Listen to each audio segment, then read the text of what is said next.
S'il y avait un mot, pour les vins, ce serait générosité, quoi. C'est vrai qu'il y a toujours de belles occasions de faire la fête. Les clients qui viennent ici, ils ont eu la chance d'y être passés, soit en vacances, en balade. On aime bien partager quand les gens viennent déguster, on aime bien expliquer pourquoi, comment. C'est vraiment une notion de partage. Ben, c'est un plaisir, quoi. Puis d'être autour d'une table avec des amis, c'est un plaisir. Le vin, c'est un partage, quoi. C'est un accompagnement autour d'un plat, autour d'une équipe, autour des copains, des copines. C'est faire partager quelque chose, quoi, notre patrimoine, notre passion, quoi. 2-3 fois par an sur la place du marché à Cône, ça s'appelle les Samedi Vignerons, où à chaque fois c'est de belles rencontres avec les clients, avec les copains, où tous les vignerons ont des petites cahutes, où on fait goûter nos vins, on vend nos bouteilles, on passe de très bons moments. Voilà, c'est un vin à boire assez facilement l'été, soit à l'apéro, voilà, c'est un vin de copain, un vin de saucisson. Je me souviens des 10 ans du concours Minervois Jeune Cuisine aussi, où ça avait été assez grandiose. On avait fini tard le soir. L'occasion finalement de rencontrer, d'échanger et de faire la fête. C'est aussi ça l'esprit minervois. On partage, on s'assoit, on s'attable, on goûte, on compare.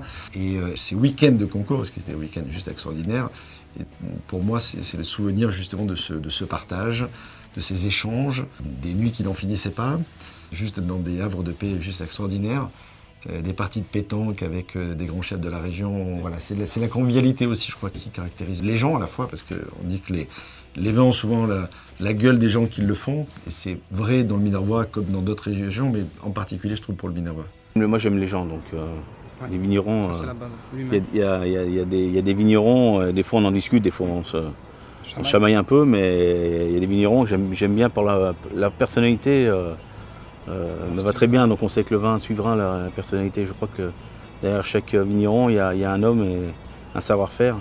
Et souvent, on se trompe rarement sur la qualité du bonhomme.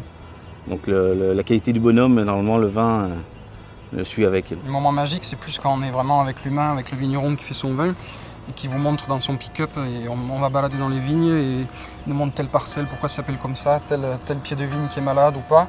Et voilà, on découvre avec lui son terroir, sa terre et comment il fait son vin. Et après, le meilleur moment, c'est dans le chai avec lui.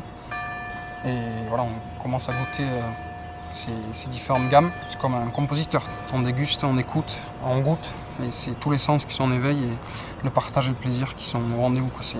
Ça, c'est la magie. Après, le rapport avec le vin, il se fait spontanément, puisqu'il par mémoire, ils vont me demander des vins de cette région. Alors des gens qui y sont allés, qui l'ont traversé en vélo, d'autres en moto, d'autres qui sont allés dans des fermes auberges. Mais systématiquement, souvent, les gens reviennent vers ce terroir parce qu'ils sont déjà passés une première fois.